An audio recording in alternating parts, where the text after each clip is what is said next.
Well, hello, everybody, and welcome to our next episode of the Ascension Roundtable. And today we're going to talk about how romantic love is an advanced ascension tool. So I'm joined by my friends and roundtable panelists, Isabel, Nikki, and Max. You guys want to say hi? Hello. Hi. Yeah, so today's topic. So love, we just recently had Valentine's Day over in most countries, not all countries. So yeah, I just wanted to delve in a little bit about that topic. And, as you might know, relationships can be very challenging, can be very triggering, but at the end of the day, it is the most intimate relationships that actually expands us the most. It's where we grow the most. And, that's the purpose, like a higher reason for soul relationships. And, in the spiritual community, there's many, labels thrown around, in general society too, soulmates, twin flames and the like. But at the end of the day, the most powerful relationships assist you in growing. It assists you to expand your soul and helps to bring to the surface any limiting beliefs you have. And because of this, it's not always smooth sailing, as you might know, but this is a good thing. This is something that we want. So it's all about shifting our perspectives to this and understand that when you go into relationships, there's many patterns. So you've got obviously your own limiting beliefs, and you've got your own attachment styles and ways of relating to, others in an intimate way. And then you've got your partners. So you've got these two sets of belief systems interplaying. So you can see how, there can be a lot of interesting, triggering events that can come through that. But, from a higher metaphysical level, when you are triggered by negative emotion in terms of another person, especially the ones that are the closest to us, they are mirroring limiting beliefs that we have within us, programs, limited stories. And it could be about, limiting stories we have about ourselves, about the world, or about others. And what we tend to do is shift the blame on the other person. For instance, of course, if you feel negative emotion, it's only, a human nature to, put blame on that other person. Or you caused me this, this anguish. But in the higher truth, and we've talked about this, in pretty much, I think, most of our previous roundtable episodes, is that if we can, center ourselves in those moments, return ourselves to the breath and to the heart and recognize that they are master teachers. If we are triggered by negative emotion, we're just going through a major soul test in that moment. And it's actually giving us an opportunity to go deeper within, right? To see what we're judging. Could be judging the other person, judging the behavior. So basically it's giving us opportunities to transmute these limiting beliefs that limits us, right? And limits our happiness. And also just to remind ourselves that they are loved and that they are one, that they are reflections of us. It is the mirror system at play.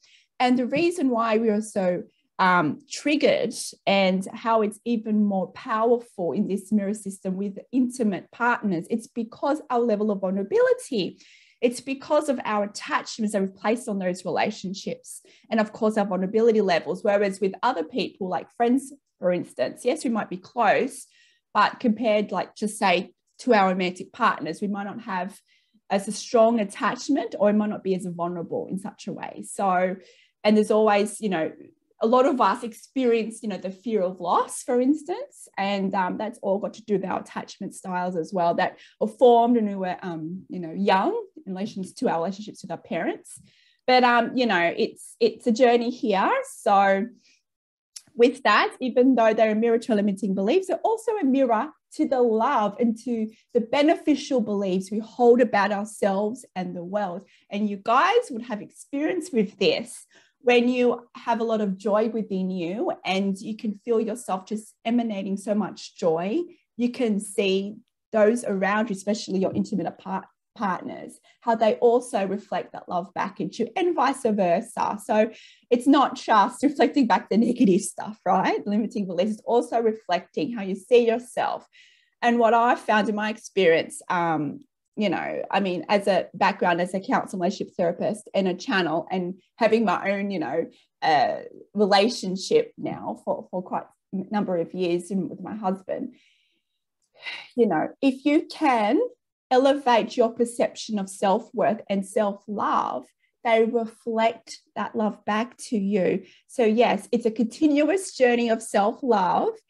You know, we understand this because even though we might consciously look at increasing our self-love and self-worth, there's always work to be done, right? There's always that inner journey. So when you're triggered by negative emotion, that's giving opportunity to have a look at that as well. But if you make that conscious effort to increase the self-love and self-worth, you will find that that love is also reflected back at you. So yeah, it's, you know, challenging, but it's also the most joyous thing to be in when you're in that, you know, soul relationship where you recognize those higher perspectives, and that not only allows your journey to go more smoother in the relationship, but you expand so much more because you understand the soul lessons that's under play here. So yeah.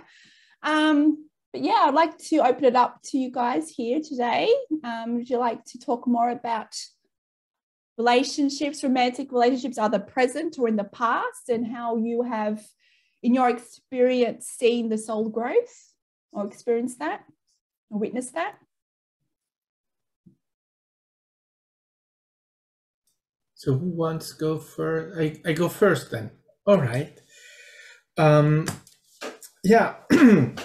So when it comes to love, I make the distinction between two loves.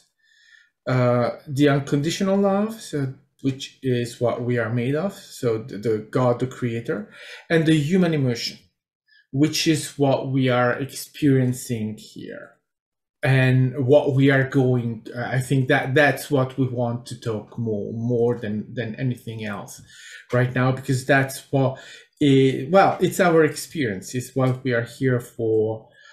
So the human emotion, so as it's for experience, very often is used in that way, meaning that it will go into experiencing things, which I don't think that we are very good at. I'm noticing it lately, is creating drama. We are very drama queens.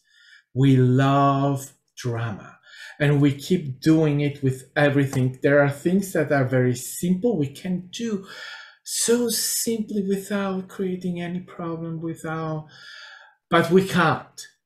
If we can have drama, we create drama. So love is something that is used in that way.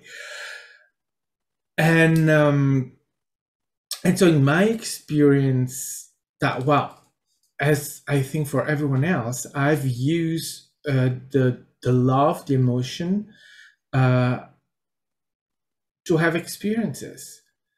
Not just, well, now with my husband is okay, right? That's one thing. But before coming there, I had other experiences. And the first experience is that we are, I think, starting with is with the family. So love with parents, siblings.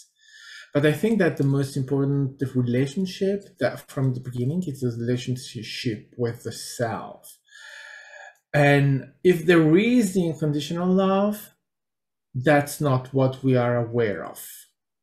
We are aware only of the human emotion from that moment where we come in this reality. So the relationship with the self goes down for most of us, where we do not feel the love. And I speak for myself, that's what happened, right? I was absolutely not feeling the love, not seeing the love. So it's a journey to where you forget it and then you have to find it back. And I think that it depends from everyone's experience to really see where it goes. But I think that as Kimberly was saying, it's linked with worth. When you don't feel your love for yourself, is that you feel just unworthy of everything. Why? And in my experience with being abused as a child, I certainly lost any idea of any feeling of self-worth. And coming in my adult, I realized that my behavior was a behavior of self-destruction. I wanted to kill myself. I wanted to destroy myself because I had absolutely no self-worth. I had no love for myself.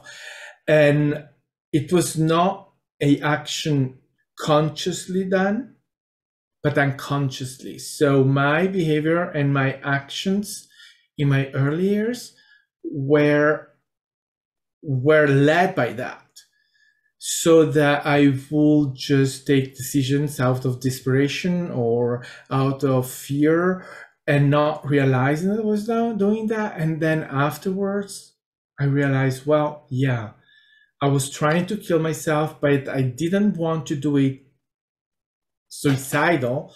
So I took other ways to do that. And I realized that unworthiness and that then trying to destroy what is unworthy is something that that we can have coming out of those situations. Then you have a choice.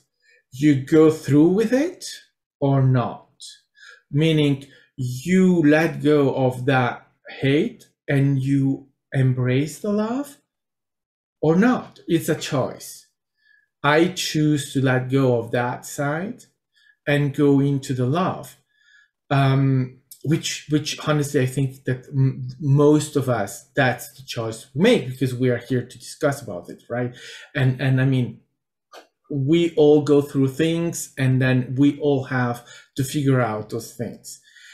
And so I've realized after that, the love is overwhelming. When you let go of those things, you accept the experiences, and then you embrace that love for the self. It doesn't compare. It's a completely new world. It's a completely new self. It's a completely new reality. And I think that by doing that, by having that shift, that realization, and then going into, okay, now I have to love myself, find a way to get there. Well, yeah, that is the discovery, and that is the change. And when you start, and I remember the moment where I shifted, the moment I started feeling the love, even if I was not fully there, but the moment you open your heart to feel the love, that changes completely your life. And it's a choice. We pretend, and that you have to go and have this and that, do this, that, and go through billions of things because, oh my goodness. No, it's a choice. It's a simple choice. Like, for everything in this reality is about choices. You choose whether you want to do it or whether you don't want to do it. It's absolutely a choice, a personal one. And so that's the choice I made. And once I opened the gate, well, it was a flow of love. And so yeah. Love what you said, Max. And I can say that looking at my romantic partnerships, I'm in a new romantic partnership now, and I can look at my prior romantic partnership. And what's interesting is there is more self-love in this version of Isabel, and how that plays out. So the things that would trigger me. So a lot of us protect our heart, and we put barriers, and we put walls up, and we make judgments, and we look at our circumstances and validations to confirm that this person loves you or doesn't love you, or if the person didn't take an action, then that must mean they don't love you, or they took an action that you didn't like, and you're like, oh, they really must not love me. How could they behave in that way? How could they treat me that way? And you get caught up in the drama, like you were saying. And I would say being in a relationship really does allow you to reflect your inner child and your wounds and what was told about you and what you believed about yourself, because everything is a mirror. And so that partner really does reflect everything, the good, you know, it's all good, but we perceive things as bad, you know, judgment, because we are having a human experience. And one of the things, because I channel and I'm connected to the celestial beings, here I am experiencing a new relationship. And I've been guided very early on in this relationship. And they were very like, Isabel, you have to be transparent and vulnerable. You have to be very transparent and vulnerable. You cannot hide. And I didn't realize how we hide in our relationships, or how we hide in our day-to-day life or distract us. And it allowed me to reflect on what was I was protecting my heart because I was in fear, right? And can I be open and vulnerable and be rejected at the same time? Can I allow that? Can I even experience that? Can I be brave and courageous to do that? And at the same time, getting the message to be vulnerable and transparent, the message was to flow my love and not hold anything back. And I said, well, what do you mean? And they said, well, most humans hold love back. Most humans do not flow their love completely for the fear of loss of love. So they gave me the example of ayahuasca. And I'm like, ayahuasca, the entity from the plant? And they said, yes. So when humans take ayahuasca, she flows love to the person. And even though they're purging or they're upset, she doesn't hold back any of her love for that person to grow and expand. And so I was counseled to flow my love, do not hold any love back, and allow it to be. And when I go into the what ifs, because your mind goes into the what ifs, which is always the fear of loss of love, I can tell you that. It's never like, this is going to turn out great. It's always the fear that comes up first. And so it's a deepening of love for myself and allowing myself to flow love unconditionally, no matter what the outcome is, and love that entity as is in that moment and stay in the moment. And so I've been practicing that experience. And when I reflect back on my previous relationship, of my husband for many, many years. I loved him tremendously, and I created a beautiful home and a beautiful family. But I think I was playing roles. I was playing the mother. I was playing the wife. I was playing the provider. I was playing different roles. And I don't know how authentic I was in that relationship. Now, when I was in it, I believed I was authentic because that's all I knew, right? And, you know, I'm always working on I pleased my husband because I didn't want him to be triggered. Because if he was triggered, then I was triggered. Because it reminded me of my mother, you know, his fears, his anger. And so there was a lot of soul lessons in that relationship. And it's interesting to be in a different dynamic paradigm in this new relationship, because I have more awareness of who I am. And I'm aware if I'm being triggered, it's for me. That person didn't cause it. It's because it's within me. My fear got plucked within my energetic field. And so it's both at once. If you can deepen the love for yourself and flow your love to your partner, it's wonderful. And I would say it's new for me. I'm not saying I don't have wobbles. I'm not saying I don't have insecurities and, you know, want to run and hide at times.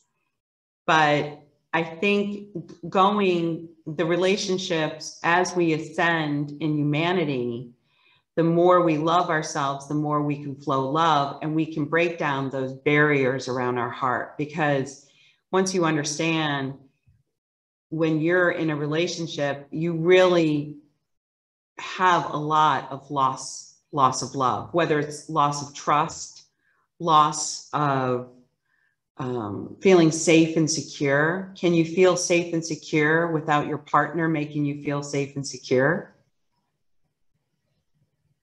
I don't know. Yes, sometimes, of course, right?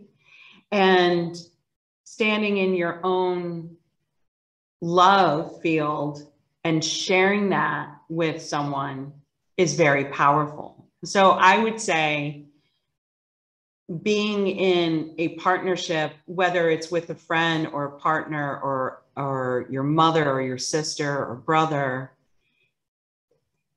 love has much expansion in it.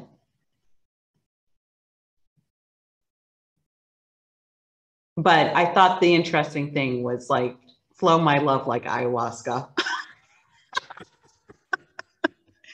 Because they were saying, you know, our non-physical friends love us unconditionally. Like when we're in fear, when we feel lonely, when we feel separated and isolated, you know, they love us unconditionally, no matter what. They're not judging us. And then I realized, I was like, wow, we do place a lot of judgment around love. And we're slowly learning to kind of undo that. Yeah. And, you know, Isabel, you made a really good point, you and Max, about, you know, being unconditional and flowing love. So, you know, with human love, we tend to place it in a category of conditional love, right? But, you know, and because of that, that's why so much fear is triggered. But in higher truths, if you are in a conscious relationship, it doesn't mean both partners have to be in a conscious relationship, but if you are on this journey to be, you know, to elevate the relationship and to use this to empower both of you in the most expansive way, is just to recognize that it's giving us all opportunities to practice unconditional love, and that is unconditional acceptance. So it doesn't mean, you know, you might not agree with certain behaviors, right? And when I say unconditional acceptance, it doesn't mean you have to also stay in relationships if they're very toxic. But if you can stay in alignment, you will receive the guidance, whether the relationship is right for you or not right for you in this moment. But that clarity only comes when you're in alignment. So you're not acting on fear. You just know, like, it's an act of self-love. But the being unconditional and flowing love, it's also tricky because of those judgments that we have, right? But about you saying flowing love, you can do this in the moment. So, like, for instance, exercise that everybody can do, whether it is in, if you're in romantic relationships, or you can use this with other relationships. But if you're, with someone and you get triggered with negative emotion, sometimes, it's really hard to kind of center yourself, right? And we kind of have that, that flight fight response. But if you can, and it takes practice, of course, it doesn't always happen overnight, right? It takes practice. But you can, in the moment when you're triggered by fear, breathe and just remind yourself, right? Just remind yourself that this person, if you're triggered by negative emotion, don't think of yourself, okay, they're mirroring a limiting belief. Doesn't mean it's my fault, because that's not what's going on here. But just if you can kind of see this person as love, try to see them from the perspective of the non-physical, of the higher self. Recognize that, okay, so their higher self, my higher self, is in this game here of soul expansion. If you can kind of open your heart to them, and even though it might be very difficult because you're triggered, if you can breathe and just mentally remind yourself that this person is love, this person is unconditional love. We're going through just a soul test here. And if you can even elevate that even more and be appreciative that you're going through a soul test, it's giving you opportunities to explore.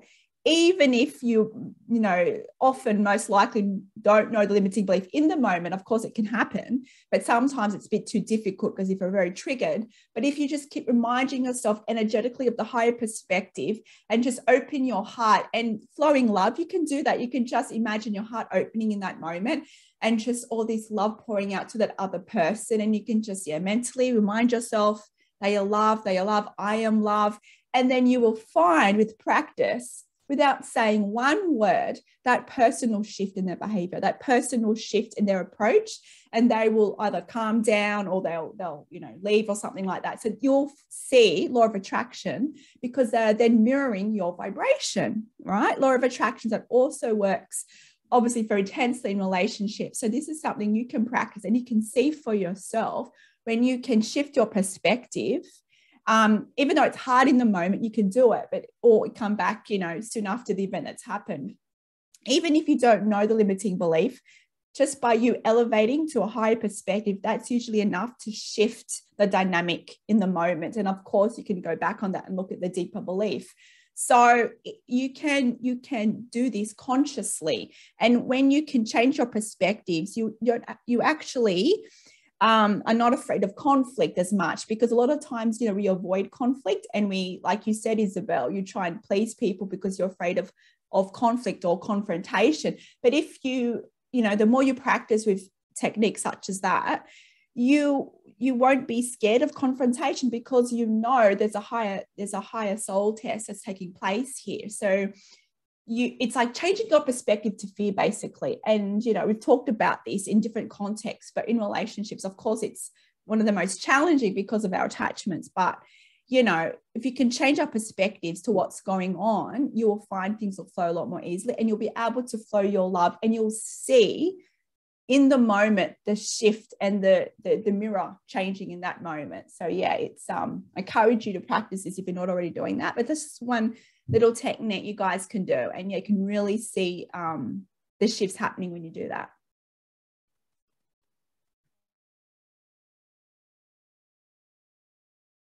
I'll jump in. I have heard so many amazing things from all of you, and as usual, I like to take notes. But before I get into the notes, I just wanted to say, I've been getting lots of downloads lately, and the other day I was driving and I was reflecting on a past relationship, and I was feeling some regret. Like, why did it have to end? It doesn't matter if it was romantic or a friendship or whatever. This is a human experience. When someone leaves our lives, it's human to feel like Why did they have to leave? Why did things have to change, you know? And my guides came in and they gave me the image of an ice cream cone. And the message was, now when you eat a delicious ice cream cone, you're not upset when it's gone. You appreciated that ice cream cone. You appreciated the flavor. It was delicious. You had this wonderful experience and it was gone. It was gone and you were absolutely okay.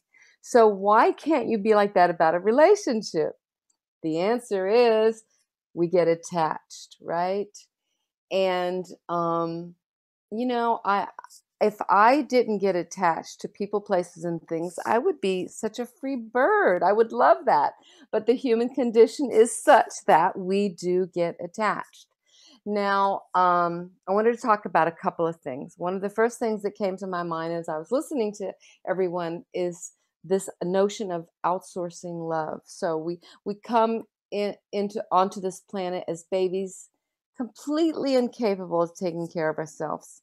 And so we need our parents to feed us and change our diapers and to basically take care of us. We can't do anything. We can't even hold a bottle when we're first born. And so we learn about being dependent on others to get our needs met. And that just naturally continues into the emotional needs, right? We don't learn right away to like meet our own emotional needs. We learn that everybody else does it for us. And from my own personal experience, I received and sought out my worthiness through external sources most of my youth. So every time I was in a relationship, that was what was going to make me feel worthy. And as soon as it ended, whether by my own choice or theirs, I suddenly felt unworthy, right? And okay, I've been married 27 years and I love my husband so much. But when well, not anymore, but let's just say, I would say up until about 2015. In 2017, I started doing the Joshua teachings and I started practicing neutrality. I started moving out of duality. I mean, I'd been practicing the law of attraction, but I was still in duality. So it was really around 2017 that I started practicing the oneness teachings, the ascension teachings. And, but prior to that, I remember that when he and I would have a fight, or he would get mad at me about something, or I would do something wrong, he would stonewall me and he wouldn't talk to me. And that could go on like 24 hours. And I felt unloved and unworthy when he would withdraw his love, right? And this was about being dependent on others to feel worthy, you know? And so I remember when I started following the teachings of Joshua, I had the intention of leaving my husband, and I wrote these letters, these laborious letters to Joshua, who is channeled by Gary Temple Bodley, and he's amazing. And there's lots of books out there, the teachings of Joshua. Check it out; it's amazing. Joshua said to me, "You can leave your husband when you can leave him in love." And I was like, what the fuck's he talking about? What are you talking about, leaving love? I'm ready to go. No, you got to stay and work it out. And I remember that I started practicing neutrality on all the things that triggered me, irritated me. And we had so many set patterns because we'd been together so long and we were locked in these roles, you know. And I participated fully in every single one of them. And I remember I started feeling freer because I was looking at all these things that I was blaming him for. And because I was moving out of the victim role and taking responsibility for every experience and every emotion and everything that I did, I could no longer blame him or anyone else. And I started feeling freer. And, you know, things changed. I mean, I actually did move out, but we're still together, and I love him so much, and we get along so well. And it doesn't mean that I don't get triggered, but I get triggered so much less often. Now, you guys were talking about the different kinds of love. So that eros, that passionate erotic love, that's like a friggin' drug. So I want some of that, right?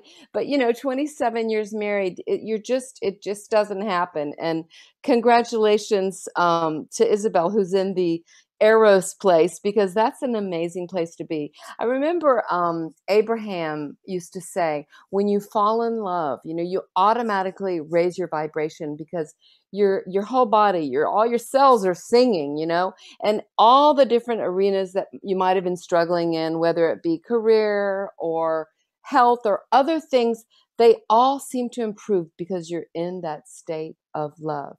So that brings me to something that Isabel said. So she was talking about flowing love. And she said, when you deepen the love for yourself, it's much easier to flow the love.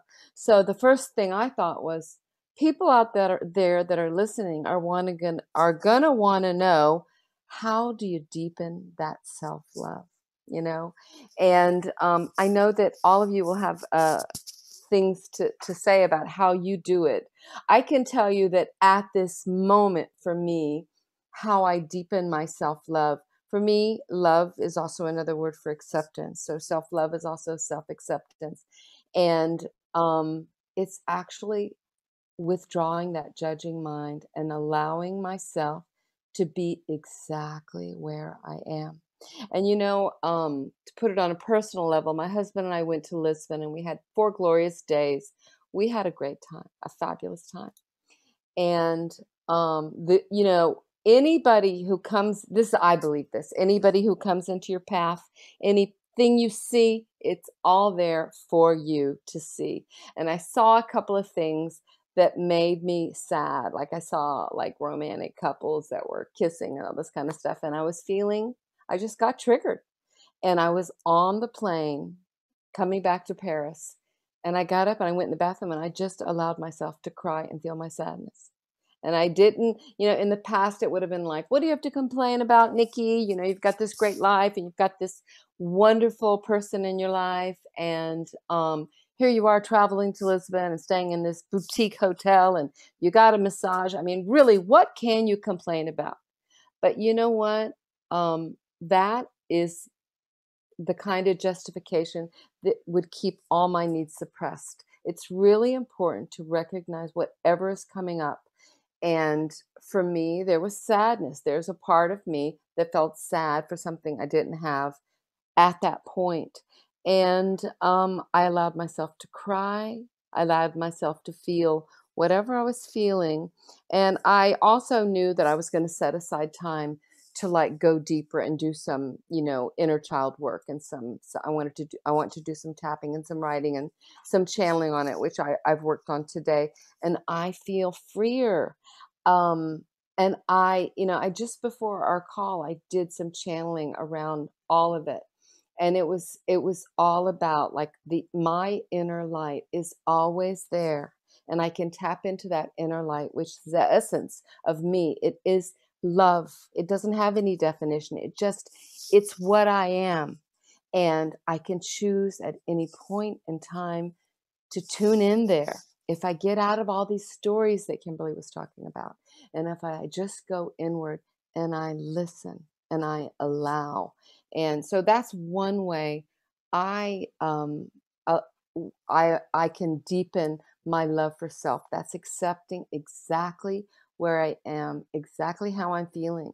One of the things on the spiritual journey is that we can get into this mindset where we think we should be beyond some of the things we go through, like sadness or whatever, an old issue that pops up again. But if it comes up again, it's because there's more clearing to be done, because we've got work to do here. We, the light workers, are here to spread our light and to give hope and to help all those that are struggling. But we have to struggle too, otherwise we wouldn't know how to help others. So I no longer hold that belief that I'm supposed to be perfect and to be a beacon of light for everyone to look up and say, oh, I want to be like Nikki. Forget about it. I cry in plain bathrooms now.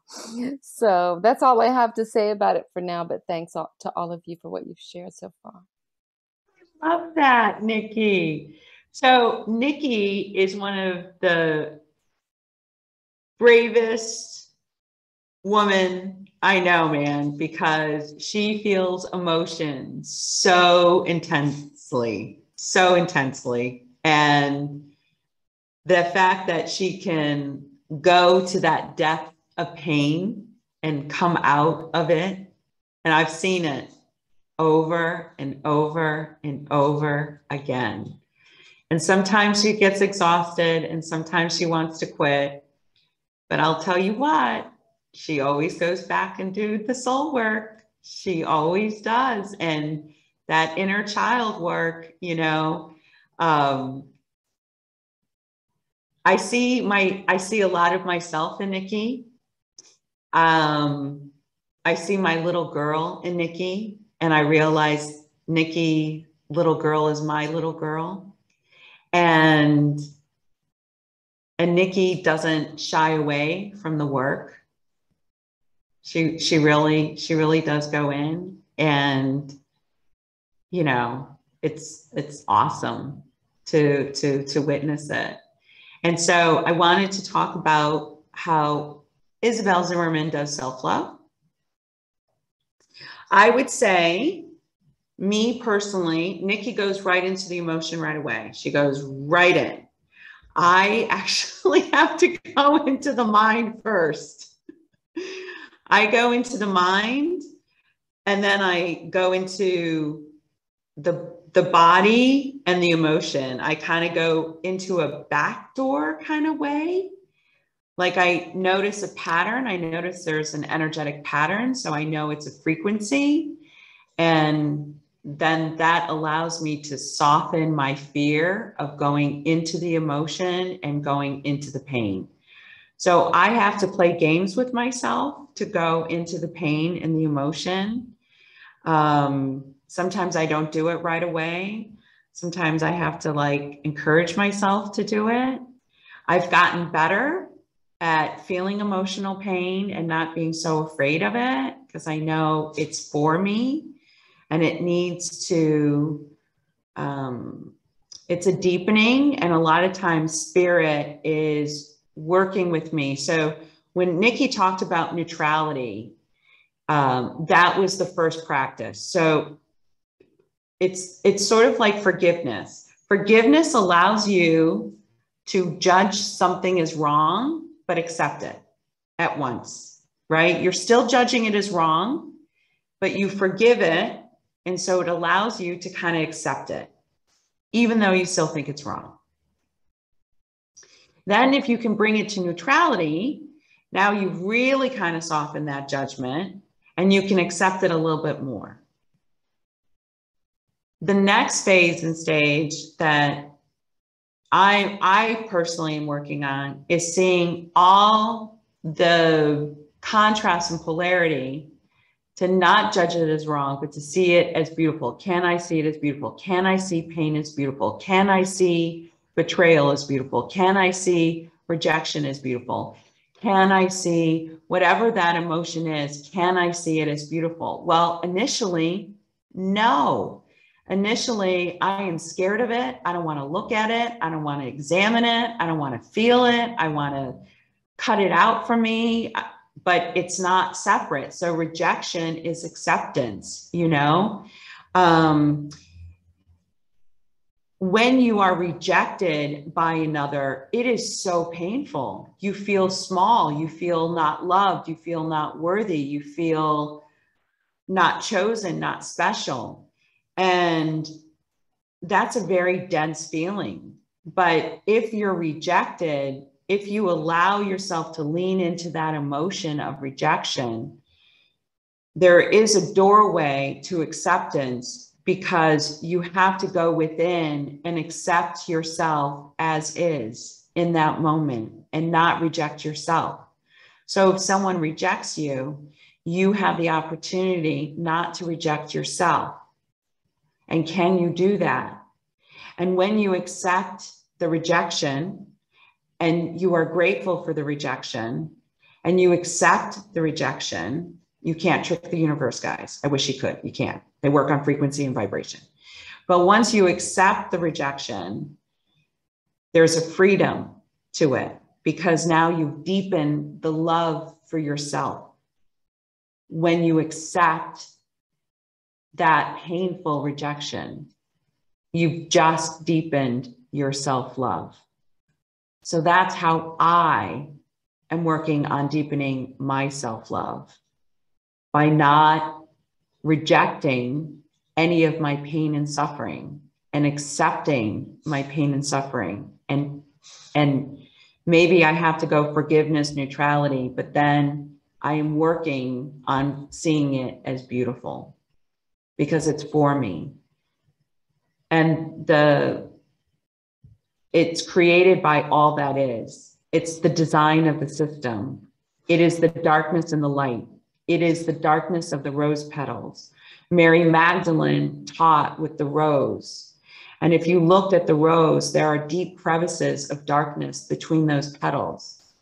But if there wasn't that darkness between those petals, that rose would not be as lush and beautiful because it would be flat looking. So we need that darkness. We do. And that's really counterintuitive to think that we need that darkness. But we really do, because it's the same frequency in love. It's just a different vibration. So, all right, that's what I wanted to share. That's beautiful, Isabel. Thanks for sharing that, and all of you. In the darkness that you're saying, yeah, the contrast, the polarity, it is counterintuitive. You're absolutely right, because I guess we've been conditioned that, we look on TV or, magazines or whatever, and we have these kind of ideals like, oh, a relationship is this, a marriage is this, the white picket fence, and everyone's like Brady Bunch, right? But we know that's different. We know real relationships are different. But, what's happened, especially over, I guess, so many recent years, and of course, marriage and divorce rules have changed over time and all those kind of things. But, what you might observe in society is that there's a quick shift to, okay, you're having trouble in the relationship, so they break up when it gets a bit rocky. But, and you just want, some people just aim to go for relationships that when it gets a bit rocky, it's too hard basket, see you later. But, and of course, there's no wrong or right here. And if you want to do that, that's fine as well. I'm not saying that that's wrong or that's right, but understand that there's a lot more going on here. And the unconditional acceptance that you said, it's just accepting who they are. And it might be hard to accept certain behaviors, right? Especially when you're so triggered, and, especially psychologically, like the makeup, and I'm talking to the male population, especially, only because this is a scientific thing, is that there's like a flooding, and women do experience it, but it's more intense in men. It's because of the makeup, basically. It's a thing of flooding, so it can be even harder, it can be even more challenging for males to actually center the self and see the higher perspective in the morning without getting triggered. But it's just the makeup. It's nothing doing anything wrong or doing anything right. That's just how it is.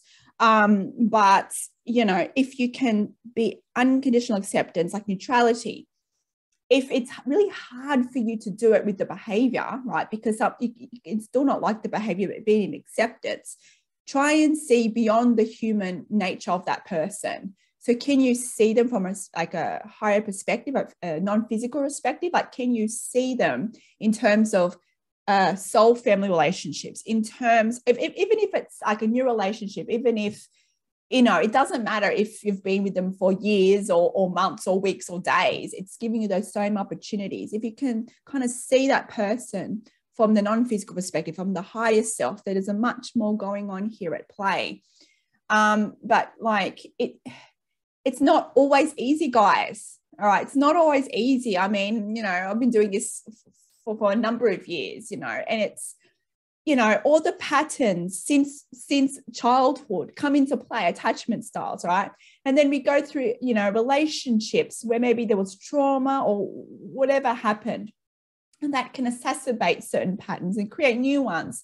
So, we go into each relationship with baggage, whether we like to admit it or not, we do. That's just how it is. So it's just giving you constant opportunities to revisit that. And when Isabel said we want the darkness, it's about changing your perspective to darkness. So if darkness is kind of like a yucky word for you, you can change that word to like just contrast, just polarity. That's all it is. There's nothing wrong in darkness. It's just the nature of the system.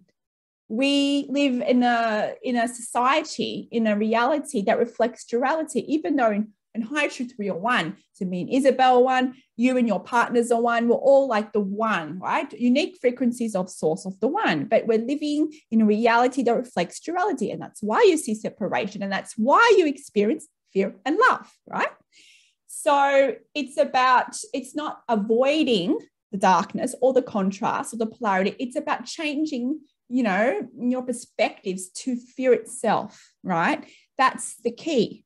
I know it's only human nature to avoid conflict, to avoid confrontation, because we don't want to feel that yucky emotion. Of course, it's only human nature to do that. But if you can change your perspective to it, so if it arises and you're triggered by negative emotion, you don't fall into that darkness. You don't, yes, you might still be triggered and you might have strong emotions, but you won't judge it. That's the difference.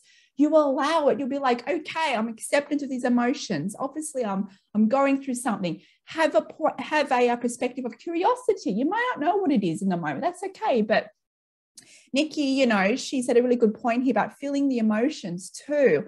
And that's the key here. If you're resistant to the emotions, you're not going to find the treasures there. You're not going to find the limiting beliefs and the stories that maybe you're adopted in your could be recent years or could be from childhood.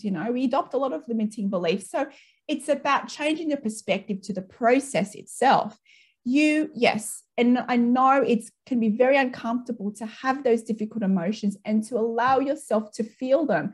And a point I just want to make is that it might be construed that if you allow yourself to feel negative emotion, then you're going to attract more negative situations, like law of attraction, but that's not how it works. Okay, if you want to act, because what happens if you don't look at the belief, it's still in your energy field. So it's not about avoiding the emotion, it's about addressing it. That's the key in relations to law of attraction here, law of reflection as well. So if you want to move through that emotion in the fastest way, because that's we don't like to have this uncomfortable emotion, then allow yourself to feel it fully. And that goes for feeling of love as well, because sometimes we don't feel like we're worthy of love. So when this love is reflected and you have this so much love being reflected by your partner, by another, sometimes we shut that down because we're like, I'm not worthy. Subconsciously, we're not worthy of love, right? So it's about allowing yourself to feel all emotions, not just the fear, the difficult emotions, but also the love. And with the difficult emotions, of course, that can be very difficult. But if you are non-resistant to it, work through it, embody the emotion, go into the heart, that's when you can communicate, because you're communicating with the shadow self, a version of you. You can extend your unconditional acceptance, which is unconditional love, to that version of you that's in pain, that's triggered. And you can even visualize hugging that version of you, right? You can do all these kind of visualization techniques. Be creative, regard creators, whatever you're guided to do. And you'll find if you can be non-resistant, you can communicate. You can go, okay, what is my limiting belief here? What am I not seeing? And then if you're non-resistant with time, you will find the answer and you have a feeling of relief coming over you. And that's when you have addressed that limiting belief. So you can do it in the moment, but it can be tricky, but at least sometime soon after the event, you can do that. And each time you do that, it's just, you'll see the dynamics shifting in your relationship. And, it takes courage. It takes courage to be vulnerable. And it's scary to be vulnerable because we've placed so many barriers around our heart. And it's only human nature, but we're in a journey here of self-love. But self-love is also extending that love to others, because all others are us. So if you find yourself, in a really tricky spot and it's just really hard to see the behaviors in an accepting way, try to at least see that person as an advanced teacher. And, sometimes, and I know I did this when I first got into kind of understanding, metaphysics on a deeper level. Well, when I first got into it, I was kind of like, oh, okay, so I'm like, like labels, right? Oh, so I'm a very spiritual person, so I need to be with someone who's very spiritual and someone with the same, blah, blah, blah, blah. But, and then, because, October this year will be 10 years, me and my husband are together, married for 5 of those years, but together 10. So when I met him, I wasn't where I am today vibrationally. So, of course, I've had to do a lot of soul work over the years and in repairing, I guess, addressing trauma from previous relationships that set me up with the baggage into this relationship. So I bought a lot of stuff. So did he. That's what happens in relationships. But it's just that, yeah, it's really challenging. We understand that, but it's just being vulnerable and giving permission and not to judge yourself, because that's what happens in spiritual journey. We judge our journey. And understand that your partner or your romantic interest or whatever it is, they don't have to be on this conscious aware level, because it does not mean they're like not advanced. So like even I had this concept when I first went into this relationship. This, like I said, was so many years ago. I was like, so what's going to happen if he's not kind of exploring these metaphysical topics? Is it going to cause some, like, we're not going to suit, or, all these kind of questions. But then when you understand the deeper metaphysical truths, you understand that they are so highly advanced to be a vibrational match to you. It doesn't matter if they're consciously exploring these topics and exploring the deeper levels of metaphysics here, because they're just playing a role for you. So understand on surface level, it doesn't matter if this person is, maybe having, of course, it's good to have similar interests. And of course, all relationships, you need some commonality, but doesn't mean they have to be on this, what you might perceive to be the same spiritual level. That's something I also see. And because of my own experience, for me personally, it was kind of good he wasn't, because it really allowed my blind spots of awareness to be triggered. And that's a good thing. And with time, without me, having to like, you should do this, you should do that, you should do this spiritual practice, cut out all of that. If you can be in alignment, what happens? That person shifts because of your frequency. Because of your frequency, you activate that person. And remember, if they have to be in a vibrational alignment to you, so even if they're not consciously exploring something, like advanced metaphysical topics, because if you're watching this, I guess you're into this, right? If they're still in your relationship, it means they are really highly advanced. They're just playing a role not to remember in this moment. Doesn't mean they won't remember who they are and the high spiritual truths. And, in my, studies as a counselor, it was some very interesting research came up just in response to this, just quickly. So we have a thing called the vagus nerve in our system. So it regulates certain functions from our brain to our body, like regulation of the heart. And the science has proven that if you're in a vicinity, like in a space of 2 meters from that person, no matter how much fear they're in triggered, if you're in alignment, you actually assist regulating that person's emotions without you saying a word. So this is science. This is like modern science, nothing to do with spirituality or anything like that. They've proven through the vagus nerve, you can regulate someone's emotion if you're in the vicinity of like 2 meters. And that's just science. And of course, metaphysically speaking, we know that we can affect the collective consciousness, but this is just science is catching up, right? But so you can, that's just mirrors. If you can be in alignment, if you can regulate your own emotions, you directly affect the other person to help regulate their emotion just by your energy. So there's a lot of science, like it's actual proper research here. And even though they might not know exactly how the vagus system does that, it's research, it's out there, it's proven. So that's just one thing science is showing, how you can assist in, helping expand your own relationship. And thing is, it's not about judging the other person or thinking that person should be doing that. I know we're kind of going on a little tangent here, but that's fine. It's all related. But just know that everything is in reflection to your frequency. So it doesn't matter what they're exploring. It doesn't matter what fear they're in. If you can be in alignment, regulate your own emotions, self-love, self-worth, and see the higher perspective, you directly affect the other person and their journey. So, yeah. Okay, so I just want to jump in because Spirit wants me to bring this up. When you're in a partnership or any relationship, they would like to gently remind us to ask what you want. What do you want in that moment? What do you want in this relationship? Because often we would say that we've been conditioned to put others in front of us, and that is not beneficial for either party. And so when you're in a relationship, no matter what relationship, also tune into what you want and you desire, because that's an act of self-love.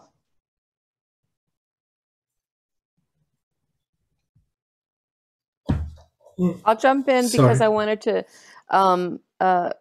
talk about a little bit about what Kimberly said. So, the thing about being in relationships is, like I was mentioning, my husband and myself being married 27 years, we have these dynamics kind of, they're like encrypted in the way we are together, right?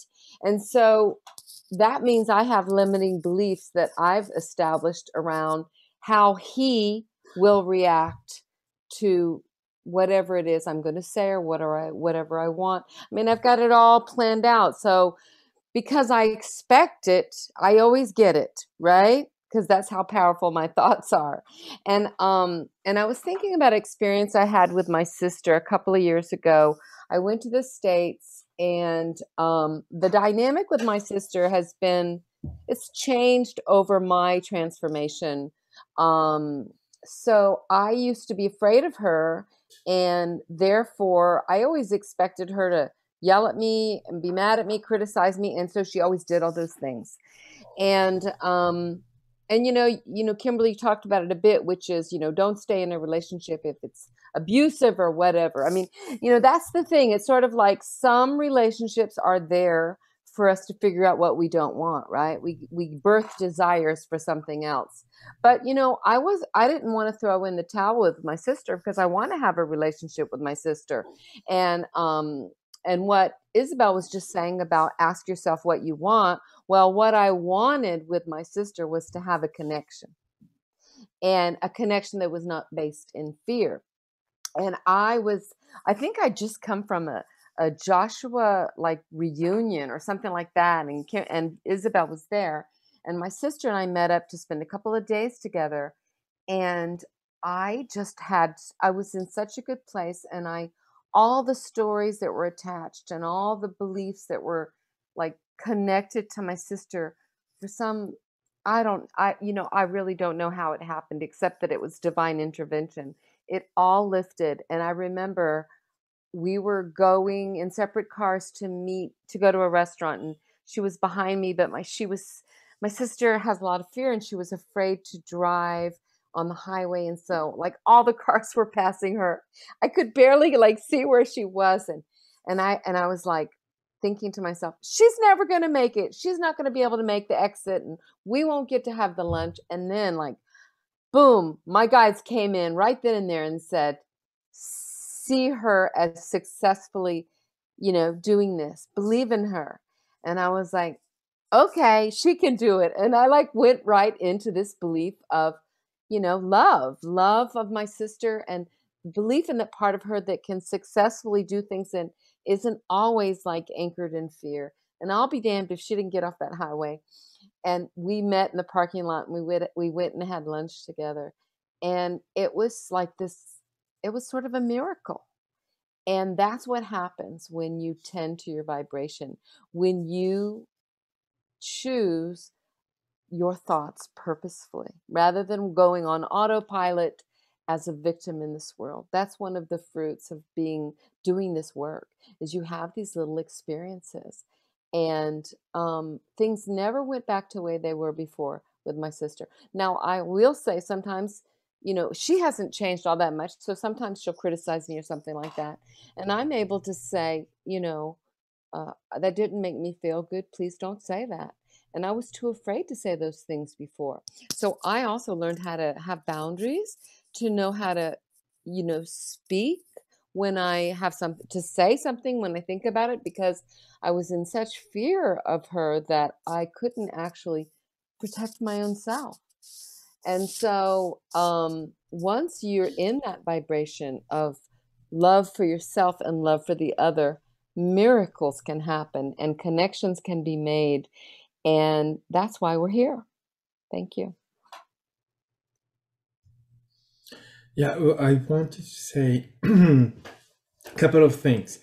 I was told that when it comes to emotions, but love in particular, especially the human emotion, is that when we start from an unconditional point of being, then we can be conditional successfully, in the sense that then conditions can come and go. We will not fuck it up.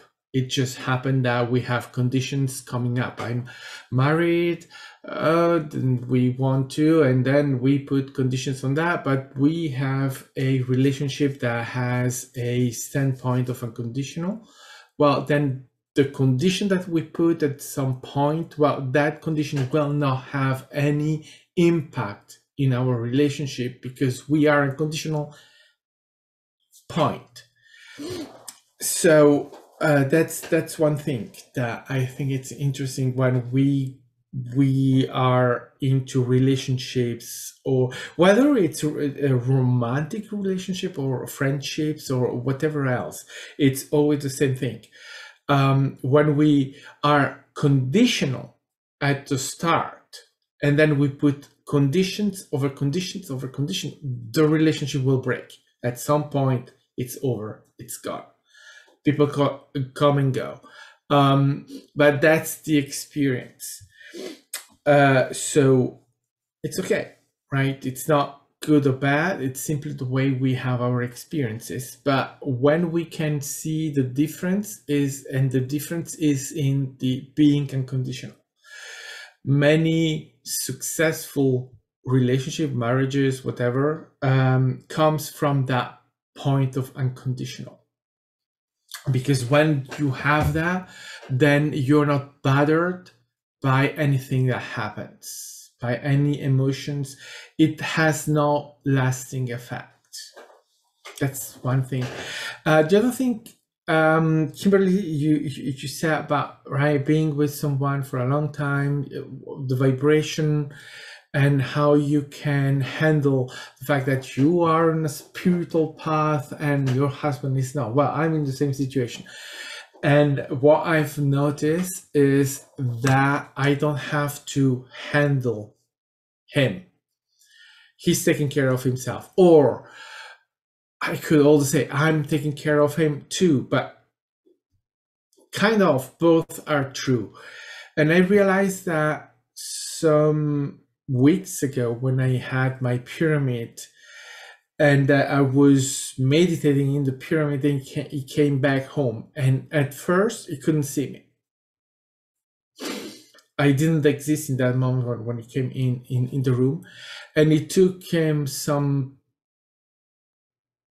half minutes to adjust himself, and suddenly, oh, you're there. That happened because we were, as he came in, we were not a vibrational match. So he had to raise his vibration in order to match me as I was in the pyramid. So this is to say that our partners and whomever, they are able to match us when needed. So we really don't need to be scared or having any concern about this kind of thing, and they absolutely do not need to follow our path. And exactly as this science that is coming in is that we are influencing each other. So when we are doing this, they kind of are too. Not directly, not consciously, but they don't need to, right? So our relationships, they do work anyway. And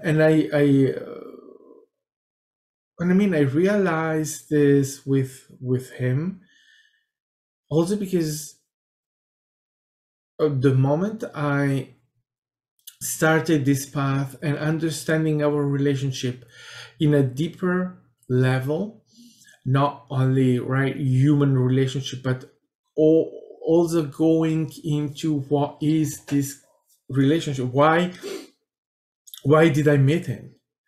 Why are we together? And I was not really looking for this, but the information came anyway. And so I started understanding all these lives, all these relationships that we are having, that this is not just one time, right? It's many things that are happening at the same moment where we have a relationship. And in many ways, and so realizing that, then I realized that it's not that this is meant to be. It's more of a potential. We had a potential of meeting, and we met, and not right. When you have a potential, you have the potential realized, and you have the potential not realized. Both are true. In this reality where we met, and we are in a relationship. So that's what is happening here. And then I see how this then created these opportunities for me to evolve and to get where I am. Also because he entered my life, meaning that this relationship opened doors that I was not aware of when we met, right? And you never know, because you have the relationship that lasts and you have the relationship that don't last. So you can never know in advance. But now I realize how this has allowed me to grow, and my choice to come into this path. Well, with this relationship, I've been comfortable doing this. Would I have been in other situations? Well, probably. Well, yes and no. It's not depending on this relationship, but right, it's a factor. And so when we are using love, this and accepting it and allowing it, then we enter into a deeper understanding of the self, of ourselves, and that allows with that experience to have other experiences that becomes easier to have. And it's not about is it a good or a bad experience? It doesn't matter, because there aren't bad experiences. Truly, we interpret them as bad, but we are having them, so we choose to have them, because if we didn't want to have them, we wouldn't have them. So I really see now this relationship, this love thing, in a completely different way, whether it's personal self-love, whether it is the love that I share with other beings. It has permitted me to evolve, to change, to shift, to become something else, someone else, a different version of me that has love in its life. That's wonderful, Max. And yeah, with long-term relationships too, there's something that what you're talking about just reminded me as well, is this concept of control. And it's only natural that we think we know what is better. And you know what, guys, on a personal level, it's of course, I'm an actually qualified relationship therapist and counselor. So I've got these extra filters, I guess, on. So that's an extra thing. I have to kind of let go of that when you're actually in a relationship yourself. But it's very interesting because, like, and I'm sure you all experienced it, is that especially those of you, you know, on the spiritual path, and we think, oh, if only they did this meditation, or if only they did that, they'll be much more happier. They'll be this and they'll be that.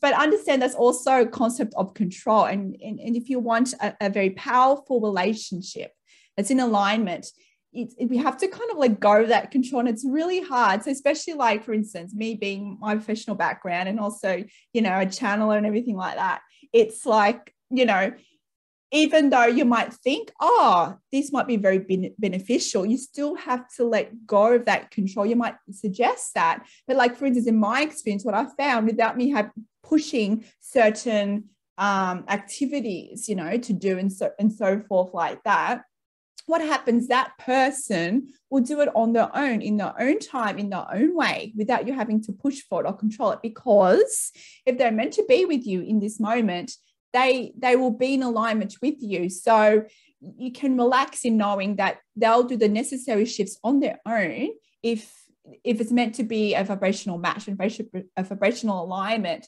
So I know in the early stages of my marriage, that was one thing I was like, oh, especially I was, you know, I think I was still studying to be a counselor at the time. And I was kind of, you know, all these fresh ideas, like dynamics. I know this should be this way, it should be that way. And I learned through the union of the metaphysical understanding, a deep level metaphysical understandings over the years. You know that when you can let go of the control and just be in an alignment as much as you can.